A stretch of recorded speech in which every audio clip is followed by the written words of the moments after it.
नमस्कार दोस्तों, Saudi Arabia में एक ऐसा शहर बनने जा रहा है जो दिखने में बॉलीवुड की साइंस फिक्शन मूवी का हिस्सा लगता है।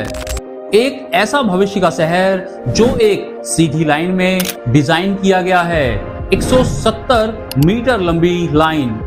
आपको जानकर हैरानी होगी कि ये लाइन हाइट में 500 मीटर ऊंची है, यानी कि एफिल टावर की ऊंचाई से भी ज्यादा। इसकी चौड़ाई केवल 200 मीटर है और इसके बाहरी हिस्सों में दोनों तरफ से बड़े बड़े शीशे लगे हुए हैं। इस शहर के अंदर आपको हरी भरी ग्रीनरी के साथ साथ सारी फ्यूचर की टेक्नोलॉजीज भी देखने को मिल जाएंगी। एक एस्टीमेट के अनुसार इसको बनाने की टोटल कॉस्ट लगभग 1 ट्रिलियन तक बढ़ सकती है और सऊदी अरेबिया का ये दावा है कि ये सिटी 2045 तक बनकर तैयार हो जाएगी।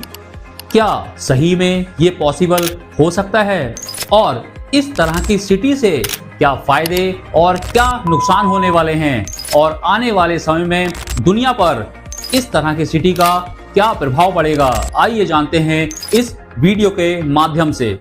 सऊदी अरब के ऐसे प्रोजेक्ट का नाम है जो अपनी नौयत का सबसे यूनिक शहर कहलाया जाएगा। ये सऊदी अरब के वेस्ट में गल्फ ऑफ अकाबा से शुरू होकर एक लाइन की सूरत में सऊदी अरब के ईस्ट में 170 किलोमीटर तक फैला होगा। 2021 में जब सऊदी क्राउन प्रिंस मोहम्मद बिन सलमान ने इसकी अनाउंसमेंट की थी, उस वक्त कहा जा रहा था कि शायद ये प्रोजेक्ट कभी स्टार्ट ही नहीं हो पाएगा। लेकिन अभी सैटेलाइट इमेज में देखा जाए तो एक्चुअली इस पर काम स्टार्ट हो चुका है। जो लोकेशन बताई गई थी एग्जैक्टली वहाँ एक बहुत बड़ी अंडर कंस्ट्रक्शन लाइन वाकई में नजर आ रही है। जहाँ लाइन की लंबाई 170 किलोमीटर तक फैली होगी, वहीं इसकी चौड़ाई सिर्फ 200 मीटर है, यानी ये चौड़ाई नॉर्मली किसी सोसाइटी के एक ब्लॉक जितनी है। नियोम की ऊंचाई को 500 मीटर तक प्लान किया गया है। 500 मीटर ऊंचे 2 स्काई स्क्रैपर्स को 170 किलोमीटर तक खींचा जाएगा। ये इतना ही ऊंचा है जितना मुंबई के इंपीरियल 2 या कराची के बहरिया आइकॉन को डबल कर दिया जाए। तो अब आप खुद लाइन की हाइट और इसकी लंबाई का अंदाजा लगा लें कि ये कितना बड़ा मेगा स्ट्रक्चर होगा। जैसे 830 मीटर ऊंचे बुर्ज खलीफा की डायरेक्शन आसमान की तरफ है, वहीं नियोम ऊंचा तरीन तो नहीं, लेकिन दुनिया का सबसे लंबा स्काई स्क्रैपर जरूर होगा। अगर ऐसा ही कोई प्रोजेक्ट न्यू दिल्ली में बनाया जाए तो उसकी लंबाई आगरा तक फैली होगी, या फिर कराची से स्टार्ट किया जाए तो ये प्रोजेक्ट हैदराबाद पर आकर खत्म होगा। सऊदी क्राउन प्रिंस के प्लान के मुताबिक इस पूरी लाइन सिटी में 90 लाख लोग रह पाएंगे। अगर इस पूरी लाइन सिटी का एरिया निकाला जाए तो हम इसकी लेंथ और विड्थ को मल्टीप्लाई करेंगे। 170 किलोमीटर की लेंथ और 200 मीटर या 0.2 किलोमीटर की विड्थ, तो ये बनता है सिर्फ और सिर्फ 34 स्क्वायर किलोमीटर्स। सिर्फ इस 34 स्क्वायर किलोमीटर में 90 लाख लोग रहेंगे, यानी 1 स्क्वायर किलोमीटर में 2,64,705। इंडिया के 1 करोड़ 20 लाख आबादी वाले मुंबई का एरिया 603 स्क्वायर किलोमीटर है, यानी यहाँ 1 स्क्वायर किलोमीटर में 19,900 लोग रहते हैं, जो कि नियोम की पॉपुलेशन डेंसिटी का सिर्फ 7.5% है। अगर दुनिया की सबसे बड़ी सिटी टोक्यो की एग्जाम्पल ली जाए तो यहाँ 1 स्क्वायर किलोमीटर में 6,380 लोग रहते हैं, जो नियोम के मुकाबले में सिर्फ 2.4% है। अब ये बात तो साबित हो गई कि एरिया के हिसाब से नियोम बहुत ज्यादा ऑप्टिमाइज्ड प्रोजेक्ट है, जहाँ कम जमीन पर ही ऑर्गेनिक सिटीज के मुकाबले में काफी ज्यादा लोग रह पाएंगे। यानी जो काम 500 से 600 स्क्वायर किलोमीटर के शहर में होना था, वहीं ये काम सिर्फ और सिर्फ 34 स्क्वायर किलोमीटर में पूरा हो रहा है। इस बात में कोई शक नहीं है कि सऊदी प्रिंस की ये प्लानिंग बेशक बहुत पॉजिटिव है।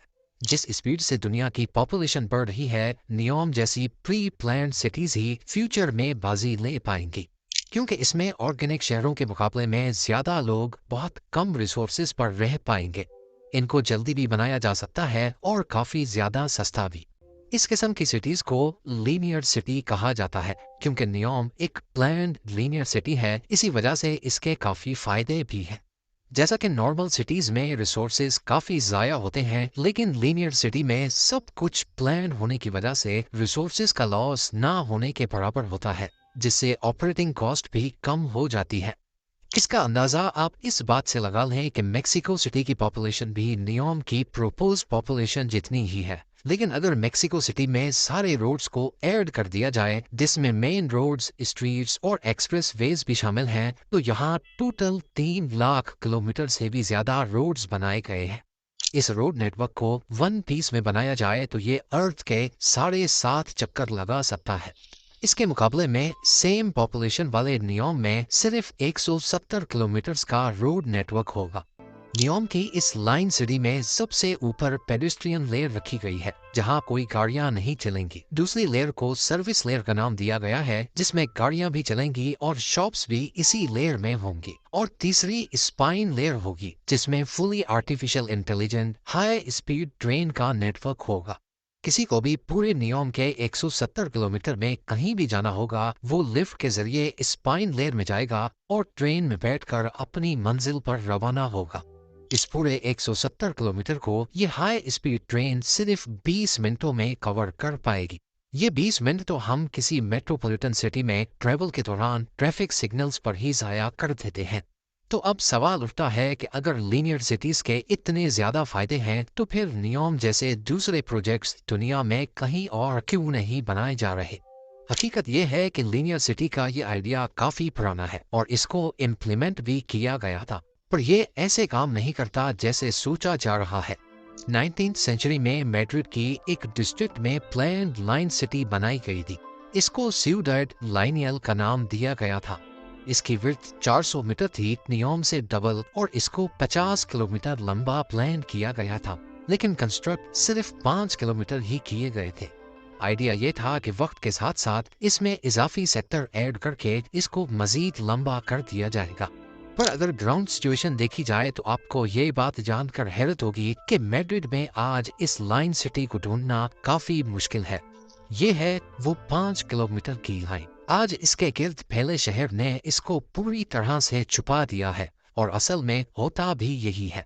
दुनिया में कहीं भी नजर दौड़ाकर देख लें, शहर या बस्तियां हमेशा ऑर्गेनिक तरीके से ही ग्रो करती हैं। लोग अपनी रिक्वायरमेंट्स के हिसाब से किसी जगह पर आकर बसते हैं और फिर शहर उस पॉइंट के गिर्द फैलना शुरू करता है। कहीं भी शिफ्ट होने से पहले हम अपने ऑफिसेज, स्कूल्स या यूनिवर्सिटीज तक का डिस्टेंस देखते हैं। अपनी कन्वीनियंस के हिसाब से शहर में कोई एक लोकेशन सेलेक्ट करके वहां शिफ्ट होते हैं, जबकि लीनियर सिटीज में ये ऑप्शन नहीं होता, बल्कि सबको एक ही पैटर्न में रहना पड़ता है। और क्योंकि ये लंबी ज्यादा होती हैं, इसी वजह से लोगों के दरमियान डिस्टेंस भी काफी बढ़ जाता है। मैड्रिड की लाइन सिटी में भी कुछ ऐसा ही हुआ था। ये लोगों की रिक्वायरमेंट्स पर पूरा नहीं उतर सकी, जिसकी वजह से ये आगे तो नहीं बढ़ पाई बल्कि फैलना शुरू हो गई। लीनियर सिटीज के जितने भी फायदे हैं वो असल में गवर्नमेंट्स के लिए हैं। इनको ऑपरेट करना आसान होता है और इसमें खर्चा भी कम होता है, लेकिन इंसान इसके अंदर बाउंड होकर रह जाते हैं। और सबसे बढ़कर लाइन सिटी कितनी ही लंबी क्यों ना हो, लेकिन बाहर की दुनिया पे डिपेंडेंट ही रहती है। डेली लाइफ की रिक्वायरमेंट्स पूरी करने के लिए सामान बाहर से ही आता है, और जाहिर है ये सारा सामान लाइन सिटी की एंट्री और एग्जिट पॉइंट से ही अंदर आता है। इस तरह इनके एंट्री और एग्जिट पॉइंट्स पर नई ऑर्गेनिक सिटीज बनना शुरू हो जाती हैं, जो फिर आहिस्ता आहिस्ता ओरिजिनल लाइन को डिस्टर्ब करना शुरू कर देती हैं। मैड्रिड के अलावा भी कई और मुल्कों में लाइन सिटीज के प्रपोजल दिए गए थे, लेकिन वो कभी कंप्लीट ही नहीं हो पाई, या फिर उनकी कंस्ट्रक्शन से पहले ही प्रोजेक्ट कैंसिल हो गए। तो अब सवाल उठता है कि ये सब जानते हुए भी सऊदी अरब ने $500 बिलियन के इस नियोम प्रोजेक्ट में क्यों हाथ डाला। सऊदी अरब ने खुद को ऑयल की कमाई पे इतना यूज टू कर लिया है कि अब उनके लिए मसले खड़े होना शुरू हो गए हैं। जहां दूसरी अरब कंट्रीज ने बहुत पहले से ही ये खतरा भांप लिया था और अपनी इकोनॉमीज को टूरिज्म की तरफ डाइवर्ट कर दिया था, वहीं एक्सपर्ट्स का मानना है कि सऊदी अरब को आने वाला खतरा वक्त पर नजर नहीं आया। एस्टीमेट्स के मुताबिक 2050 के आसपास अर्थ के तमाम फॉसिल फ्यूल रिजर्व्स खत्म हो जाएंगे, और इस आने वाली मुसीबत में सबसे ज्यादा सऊदी अरब को अफेक्ट होने वाली है। यही वजह है कि दुनिया तेजी से इलेक्ट्रिक कार्स या ग्रीन एनर्जी की तरफ जा रही है। सऊदी अरब, जिसकी 95% इकोनॉमी जल ही ऑयल की वजह से रही है, अब उनकी ये डिपेंडेंसी गले का हार बन चुकी है। एक्सपर्ट्स का ख्याल है कि इस डिपेंडेंसी से निकलने के लिए और सऊदी इकोनॉमी को टूरिज्म और टेक्नोलॉजी पर डाइवर्ट करने के लिए ही क्राउन प्रिंस ने ये कदम उठाया है।